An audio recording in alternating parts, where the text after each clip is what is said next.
जमिनीचा 1 गुंठा किंवा 2 गुंठे असे तुकडे आपण खरेदी का करू शकत नाही, हा प्रश्न सर्वांनाच पडतो. याचे तसे कारण देखील आहे. यामध्ये जमिनीच्या असंख्य तुकड्यांमुळे शेती व्यवसाय जो आहे हा तोट्यात जातो. म्हणूनच शेती विकासाला प्रोत्साहन देणे तसेच शेती उत्पादनात सुधारणा करणे हा प्रमुख उद्देश ठेवून तुकडेजोड तुकडेबंदी कायदा हा अंमलात आणला गेला. आर्थिक दृष्ट्या परवडणार नाही असे शेतीचे आणखी तुकडे होण्यास प्रतिबंध करणे आणि राज्यभरातील तुकड्यांचे एकत्रीकरण करणे हा या कायद्याचा प्रमुख हेतू होता.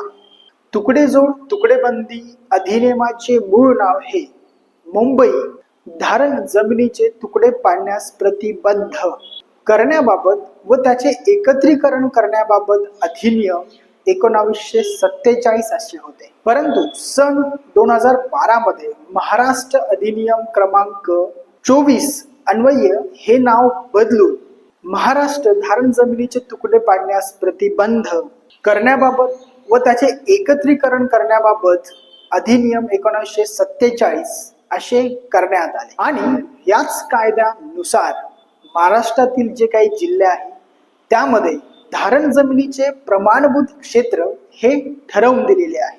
म्हणूनच असे प्रमाणभूत क्षेत्रापेक्षा कमी जमिनीचे क्षेत्र आपण खरेदी करू शकत नाही.